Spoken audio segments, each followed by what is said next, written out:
प्रणाम सर। प्रणाम प्रणाम। हम सुबोध सिंह शिवगीत आज पुनः गपशप की श्रृंखला में गुरुदेव डॉक्टर के.पी. शर्मा सर के आए हैं और साथ में के.पी. शर्मा सर के साथ विजय वर्मा जी। प्रणाम भैया। सर इधर बड़ी एक चर्चा है कि के.पी. शर्मा सर मैंने 2004 के बाद 20 साल बाद अचानक भारतीय जनता पार्टी के लिए पूरा एक्टिव हो गए और सुने कि 1900 किलोमीटर आप इधर 10-12 दिन में चले। तो सर ये 1900 किलोमीटर आप 85 वर्ष 80 वर्ष की उम्र में 1900 किलोमीटर चल गए कुंवर सिंह की तरह। तो सर इसका क्या राज है? आखिर 1900 किलोमीटर का सफर करने के बाद क्या मसाला मिला आपको सर? नया ताजा कुछ आज गपशप में हो जाए।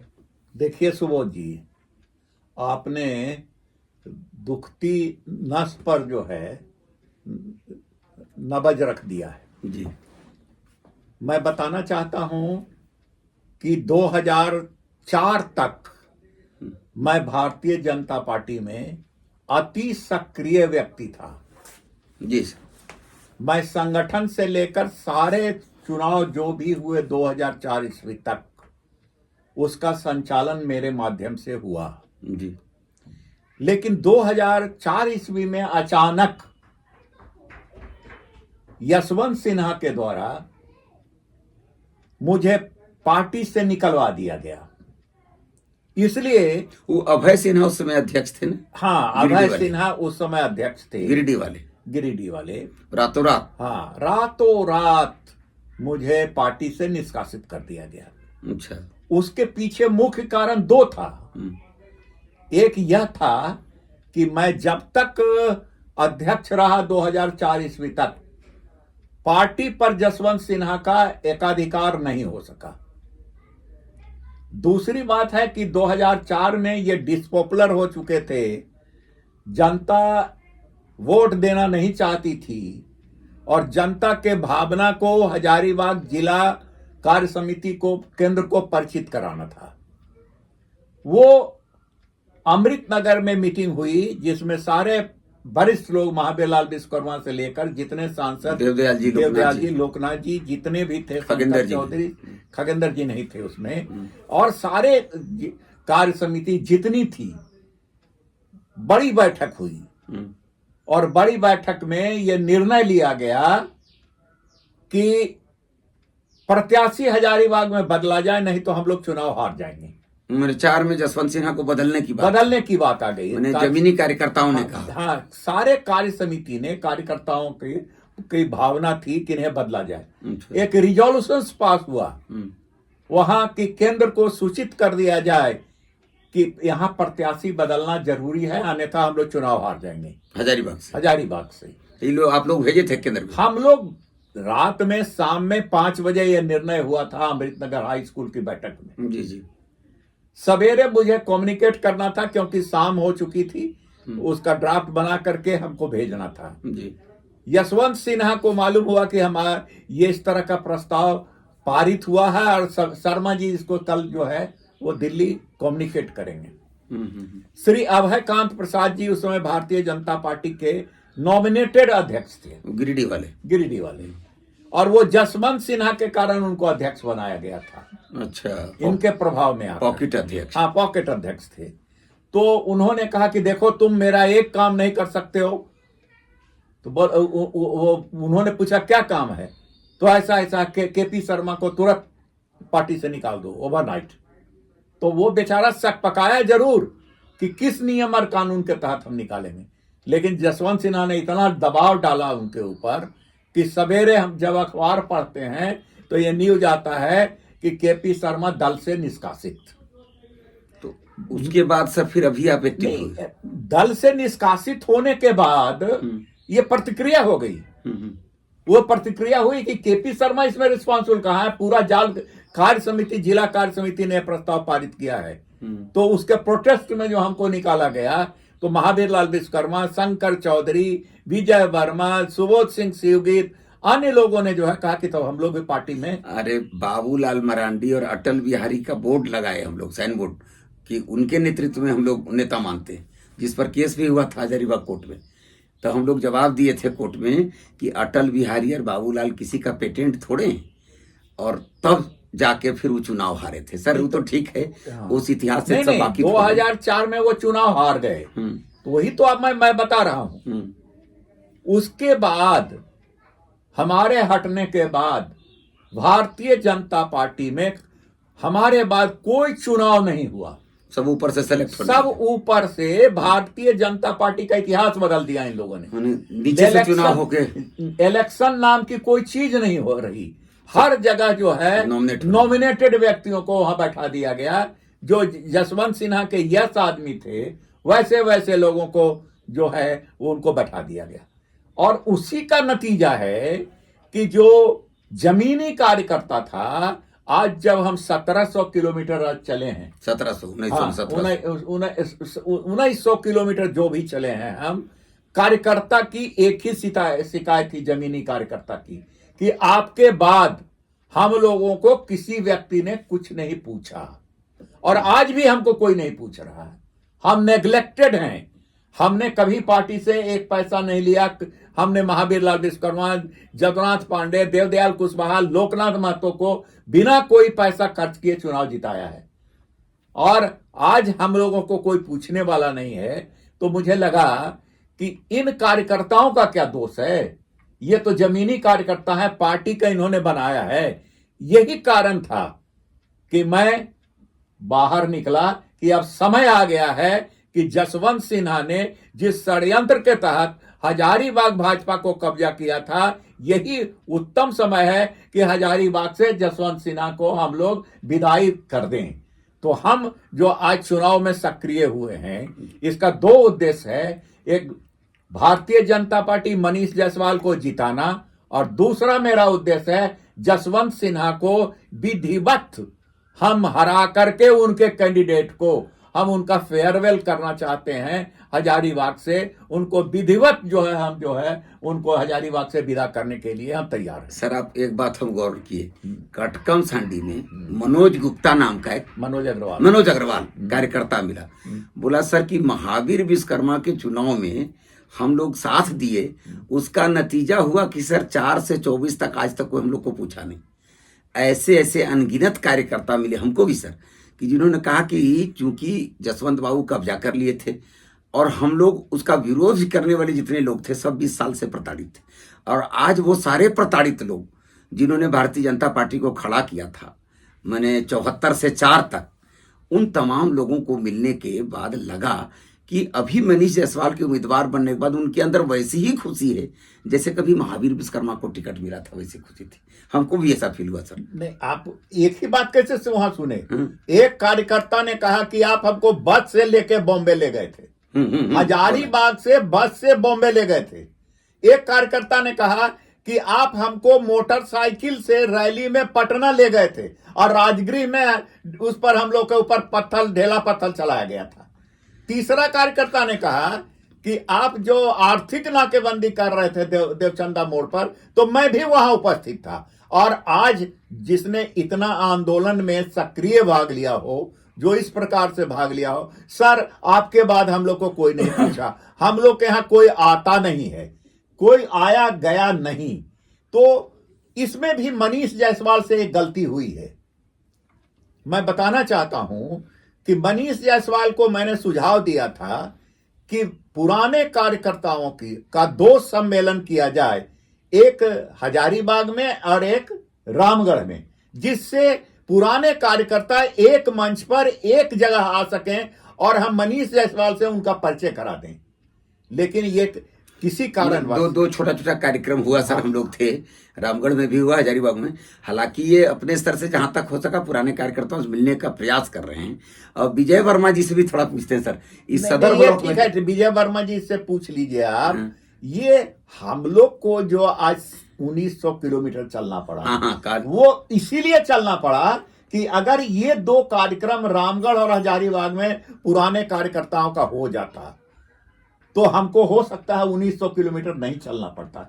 ये नहीं हुआ तो हमको चलना पड़ा। लेकिन मुझे भी लगा कि हम सारे कार्यकर्ताओं से हम एक मंच पर हम नहीं मिल सके। आज भी बहुत सारे ऐसे कार्यकर्ता हैं जिनसे मैं मुलाकात नहीं कर अभी सका अभी हूं। समय है सर, अभी हम लोग मिलेंगे। विजय वर्मा जी से कुछ हम सदर ब्लॉक में जानना चाह रहे थे, क्या भैया आपके यहाँ क्या है पुराने? हमारे यहाँ क्या पूरे क्षेत्र में जो है सो पूरे क्षेत्र में समझिए कि मोदी मय है। अच्छा, और पुराने करकर्ताओं में जो निराशा थी उसको सर ने और हम लोगों ने जाकर उन पर ऊर्जा पैदा किया और वो भी लगे हुए हैं। अब वो मोदी मय कर दिए हैं। सिर्फ 100 मोदी मय जीतेंगे। रुपया पॉकेट से लगाना है और दौड़ना है। पैसा अपना लगाने के लिए केवल उन लोगों को मान सम्मान चाहिए था, वो मान सम्मान हम लोगों ने पहुंचाने का काम किया उन तक, इसलिए अब वो रेस हो गए हैं। वो घर घर से कार्यकर्ता निकाल रहे हैं और मोदी के पक्ष में मतदान करेंगे।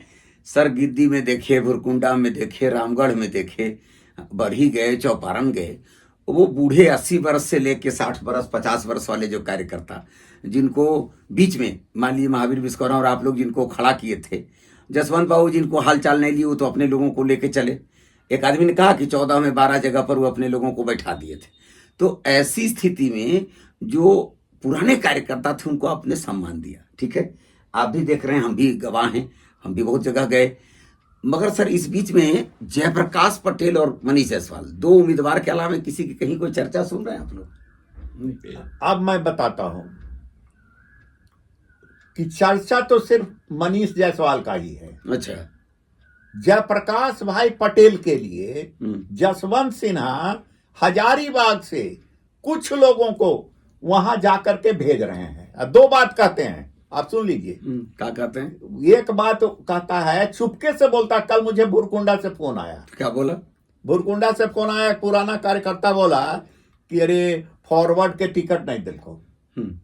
कहा होगा कुछ? तो उसने कहा कि अरे हम फॉरवर्ड और बैकवर्ड नहीं जानते हैं। उसने जो कहा कि मैं फॉरवर्ड और बैकवर्ड नहीं जानता हूं, मैं जनसंघ से रहा हूं, भारतीय जनता पार्टी को जानता हूं, मैं प्रोफेसर केपी शर्मा के साथ को जानता हूं, उनके साथ रहा हूं, वो जहां रहेंगे जनसंघ जाति पाति हम नहीं जानते हैं, हम भारतीय जनता पार्टी को वोट देंगे। अरे आज सर, आज हम लोग जहां गए थे, क्या बोला कि न हम मनीष जायसवाल से मतलब है और न मोदी जी से मतलब। हमको मोदी जी से भी मतलब नहीं, क्योंकि मोदी जी तो अभी आए हैं 10 साल पहले हमारे यहाँ। हम कमल फूल के वोटर थे, कमल फूल के वोटर हैं और कमल फूल के वोटर रहेंगे। ये जो महिलाएं बोल रही थी और वहां के पुरुष बोले कि हम मोदी जी को भी नहीं जानते हैं, मनीष जायसवाल को तो खैर जानने की जरूरत नहीं, हम न कभी देखे कि जसवंत हैं कि जयंत हैं कि मनीष हैं, हम अटल हैं कि आडवाणी हैं कि मोदी, हम कमल फूल के वोटर हैं। ये बड़ी बात थी सर। मगर एक बात इस बार हमको भी देखने के लिए लगा सर कि कांग्रेस पार्टी का प्रचार हो या बीजेपी का प्रचार हो, जनता जो सोच रही थी कि माइक आएगा, हंगामा होगा, चौक चौक उड़ाहे, नुक्कड़ पर भाषण होगा, ये सब नई परंपरा देख रहे हैं सर। इस पर आपकी कुछ प्रतिक्रिया है? बिल्कुल है। कहा सर? देखिए, मैं तो आश्चर्यचकित था। मैं अपने समय में चुनावी सभा करते करते थक जाता था, गला से आवाज नहीं निकलती थी। अब तो लाउड स्पीकर माइक से इतनी आवाज आती थी कि ध्वनि प्रदूषण होता था, सुनते सुनते लोग जो है सो ऊब जाते थे। आज तो लगता है कि इतना हाईटेक चुनाव हो गया है, प्रदूषण मुक्त। हाँ, प्रदूषण मुक्त हो गया है। आज जो है मीडिया के माध्यम में भी अखबार कोई नहीं पढ़ रहा, वो टीवी न्यूज देख रहा है, यूट्यूब देख रहा है। इन सारे चीजों को देख करके तो लगता है कि चुनाव प्रत्याशियों का एक खर्च घट गया है। पहले जो है पोस्टर बैनर और हाँ दीवार पर नारा, ये सारे लिखे रहते थे। आज तो दीवार पर नारा इलेक्शन कमीशन ने कहा कि समाप्त कर दो, दूसरा कहा कि घर पर जो है सो कि उसके परमिशन लेके लिखो। तो यहाँ परमिशन देने के लिए भी लोग तैयार है, लेकिन घर पर भी कहीं हमको कोई बैनर, कोई नारा, कोई पोस्टर दिखाई नहीं पड़ा है। तो हमको लगता है कि चुनाव खर्च इस दिशा में तो घटा है। तो एक बात और सुनिएगा सर, जैसा इलेक्ट्रॉनिक चुनाव हो रहा है अभी भैया, हमको तो लग रहा है अगले बार सब ऑनलाइन चुनाव भी होने लगेगा सर। एकदम होगा। जिस प्रकार से इलेक्ट्रॉनिक्स का विकास हो रहा है, सेक्रेसी मेंटेन कैसे हो, ये डिस्क्लोज नहीं हो कि हमने किसको वोट दिया है, तो ऑनलाइन वोट हो, इस पर रिसर्च चल रहा है। जिस दिन ये पूरा हो जाएगा उस दिन जो है अब बूथ का भी संख्या जो है वो घट जाएगा। एक बूथ पर 5-5 हजार का नाम दिया जाएगा और इलेक्ट्रॉनिक मीडिया से अगर वोटिंग होगा तो 4,000 आदमी जो है इलेक्ट्रॉनिक मीडिया से वोट करेंगे, एक आदमी जाएंगे, तो ये भी खर्च घटेगा। एक और बात सर आई, अब कांग्रेस में तो पहले आरसी मेहता थे, तो विनोद महतो थे, तो और कितने कितने थे, शशि बाबू थे, अवधेश बाबू थे, वो मेहता जी हैं जिनका होटल है, वो कांग्रेस के उम्मीदवार थे सर। ये सब उधर बाद इधर आए, मुन्ना बाबू आए, बहुत जोर शोर लगा रहे हैं सर। इधर सुने कि नहीं, जसवंत बाबू के पोता, यानी 2 पीढ़ी राजनीति किए भाजपा में, और तीसरी पीढ़ी का जो है वो भी फसल शुरू हो गया हजारीबाग में। अब 30 साल हो गया इधर भाजपा से। तो जसवंत बाबू, जयंत बाबू के बाद अब जयंत बाबू के बेटा खड़गे जब आए थे बरही में, या कोई कार्यक्रम बड़ा सा था, तो बरही चौपारण में जयंत सिन्हा जी के बेटा कांग्रेस के मंच पर आ गए सर। तो अब मान लीजिए बीजेपी में भी उन्हीं का रहा, कांग्रेस में भी अब तो लगता है विधानसभा का उम्मीदवार जसवंत बाबू के पोता बन गए सर। तो ये लोग क्या करेगा कांग्रेसी लोग? तो कांग्रेसी लोग क्या करेगा? सोच उनका वही है। अब कांग्रेस के लोगों को सोचना है कि हम क्या करें। 2 पीढ़ी बीजेपी में राज की, अब बुढ़ारी में चले गए पोता को लेके कांग्रेस। ऐसा है सुबोध जी, ये हमारे और आपके सोचने के लिए नहीं है, ये मुन्ना सिंह को सोचना चाहिए। इसलिए कि खर्च बर्च मुन्ना सिंह कर रहा है, दौड़ रहा है, मीटिंग बैठक बुलवा रहा है, पैरेलल मीटिंग करवाने की कोशिश कर रहा है, और बीच में मूसलचंद हो गया, बीच में जयंत सिन्हा का बेटा कांग्रेस में आ गया। और ये आपको मालूम है कि जसवंत सिन्हा ऐसा एम्बिशियस आदमी दुनिया में कोई नहीं है। किस पद के लिए वो चुनाव नहीं लड़े? अगर चपरासी का भी अगर कोई पॉलिटिकल पोस्ट होता तो उससे भी लड़ जाते। वो तो भारतीय जनता पार्टी के एमएलए के चुनाव लड़े, अध्यक्ष का चुनाव लड़े, वो एमपी का चुनाव लड़े, वो जो है उनका बेटा एमपी बना, और आज जो है उनका पोता। ऐसा तो ये बालेश्वर महतो जी, विनोद महतो जी, आरसी मेहता जी, और जो मुन्ना कई मुस्लिम नेता भी हैं इधर, बाबू साहब लोग में मुन्ना जी भी हैं, अच्छे आदमी हैं, हर तरह से योग्य आदमी है, बहुत जुझारू लड़का है। मगर सर इन सब के कैरियर का क्या होगा जब इधर भी चित भी मेरा और पट भी मेरा? अब तो वहां भी अपना अपना उम्मीदवार ले आए। बोले हो तो मुन्ना जी के पिताजी मेरे दोस्त थे, मुन्ना सिंह। अरे हमारे भाई हैं, इसमें क्या सकते? अरे भाई, अब हमारे विद्यार्थी ये लोग रहे। व्यक्तिगत रिश्ता तो सबका है, सबका। लेकिन मैं मुन्ना जी को, आप जब YouTube के माध्यम से जब बना रहे हैं, तो मैं उनको सुझाव देना चाहूंगा कि मुन्ना जी, इतना रेस होने की जरूरत नहीं है। जब आप चुनाव लड़िएगा उस समय कहिएगा कि मैं चुनाव लड़ रहा हूं। आज तो वास्तव में ऐसा लगता है कि सबसे ज्यादा धोखा आप ही के साथ होने वाला है। नहीं सर, ये जयंत बाबू और जसवंत बाबू, जयंत बाबू अभी बीजेपी छोड़े नहीं, और जसवंत सिन्हा जी चले गए। देखिए इंडिया अलायंस में किसके विरोध नहीं किए? द्रौपदी मुर्मू का, आदिवासी राष्ट्रपति का विरोध किए, और आज झारखंड में आदिवासियों की भलाई के लिए इंडिया अलायंस में चले गए। खैर ये तो एक बात है। अभी देखिए गढ़ा में डालना है तो दूसरे का बेटा, और अपना बेटा सुरक्षित दिल्ली में, अब पोता को सामने खड़ा कर दिए। ये सब सर राजनीति हजारीबाग में इतना माने धोखेबाज राजनीति। अरे सुनिए दोबत जी, जिस राजपूत को काना फुसकी कर रहे हैं जसवंत सिन्हा, उस राजपूत को सोचना चाहिए कि ये चंद्रशेखर जैसे नेता को ये धोखा दे करके आए हैं। और सर एक बात को देखे, रामगढ़ में जो नरेंद्र मोदी पटेल जी का वो दुनिया का विश्व का सबसे बड़ा आदमकद प्रतिमा बनाया है, उस पटेल समाज को सम्मान कांग्रेस में जीवन में कभी नहीं दिया। राष्ट्रपति बनने के लिए पूरे अध्यक्षों ने दिया था मत पटेल को, कि पटेल सरदार पटेल बनेंगे प्रधानमंत्री, बन गए प्रधानमंत्री कौन? नेहरू जी। और उस पटेल को जो प्रधानमंत्री बनने के उम्मीदवार थे, आज कांग्रेस ने क्या हाल किया। और भारतीय जनता पार्टी ने विश्व का सबसे बड़ा मूर्ति उनका भी बनाया गुजरात में। और वो पटेल समाज जिसको भारतीय जनता पार्टी ने समाज किया, यही देख के हमारे पटेल जी आए थे बीजेपी में। जेपी पटेल भाजपा में क्यों आए? कि पटेल का सम्मान कहाँ है? भाजपा, भारतीय जनता पार्टी। और आज उस पटेल के कैरियर को बनते हुए देख के, अभी वो भारतीय जनता पार्टी में मंत्री बनता है, और उसको ले जाके कहाँ डाल दिए? कांग्रेस में। अभी सर चुनाव में तो नहीं लग रहा है कि जसवंत बाबू जितना ताव से चढ़ाए थे जेपी पटेल को उतना ताव से उसके साथ कहीं खड़ा है, और खड़ा होके भी क्या कर लेंगे। अभी तो आप 1900 किलोमीटर जो चले तो उसमें लगा कहीं कि जसवंत बाबू के कहने से जेपी पटेल के पक्ष में एकदम लहर बह गया है और जेपी पटेल एकदम लोकसभा चल दिए। एक बात मैं आपको बता दूं, जेपी पटेल का एक ही सहारा है, एक ही चीज वो कर रहा है, जात पात फैलाओ। क्या होगा उससे? हजारीबाग में जात पात होता है? वो जमानत बचाने के फेरे में है ना। एक जगह उसको बिना काम का वोट मिल रहा है, मुस्लिम समाज का। वो तो सोचता ही नहीं है, उस पर उसको कुछ खर्च करना नहीं है।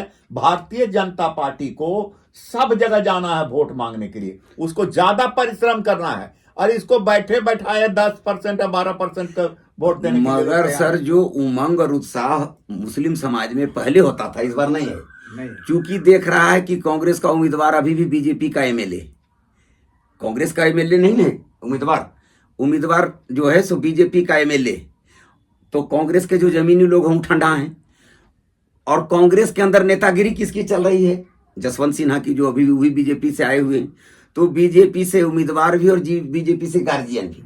ऐसे में जो अल्पसंख्यक समाज है वो भी सख्त में है कि हम इसको अपना पूरा वोट दे के भी हार जीत का कोई दृश्य बना नहीं सकते हैं। और मनीष जायसवाल का व्यक्तिगत रिश्ता तो सबसे जो दुर्भाग्य की बात है, जो मुस्लिम समाज को सोचना चाहिए कि कांग्रेस पार्टी हो या समाजवादी पार्टी हो या और कोई पार्टियां हो, मुस्लिम को बंधुआ मजदूर इन लोगों ने सोच रखा है, मूर्ख बना रहे हैं बंधुआ मजदूर। आज मैं पूछना चाहता हूं कि कांग्रेस का 60 साल का शासन रहा, ये लोग कहते हैं कि मुस्लिम समाज सबसे पिछड़ा हुआ है, तो क्या तरक्की 60 साल में मुस्लिम समाज का इन लोगों ने किया? गरीबी हटाओ का नारा इंदिरा गांधी दी थी, तो गरीबी काहे ना हटाई? नहीं, नरेंद्र मोदी ने कहा कि हम ये हेल्थ योजना जो उन्होंने दिया 4.5 लाख 5 लाख का दिया, क्या मुस्लिम समाज के लोगों को नहीं दिया? क्या उसमें से वो वंचित है? सबसे जरा आवास उनके लिए, सड़क बिजली पानी उनके लिए, जो सबके लिए दिए उन लोगों के लिए भी दिए। तो ऐसा थोड़ा है कि वंचित कर दिया गया। तो अब उनको सोचने की आवश्यकता। आज भी वो सोच रहे हैं कि मुसलमानों के यहां जो शिक्षण प्रणाली है वो शिक्षण प्रणाली गलत है। वो उनको मुख्य धारा से भी अलग करके रखा है, और शिक्षा का जो मुख्य धारा है जिससे आप एम्प्लॉयमेंट मिल सकता है और आपको मिल सकता है, उससे इन लोगों ने इनको वंचित रखा है। सर इसी तरह से बीजेपी से जब आने लगेगा कांग्रेस का उम्मीदवार, तो देखिएगा मुस्लिम समाज के अंदर भी समझदारी आ जाएगी। एक बात हम और देख रहे थे कि मुस्लिम समाज के प्रति अपने जो खास करके अभी प्रत्याशी मनीष जायसवाल है, उनका जो व्यक्तिगत लगाव रहा, उनके परिवार का लगाव रहा, हमको तो लगा बहुत सारे मुस्लिम परिवार के लोग इस बार भारतीय जनता पार्टी को वोट देने जा रहे हैं।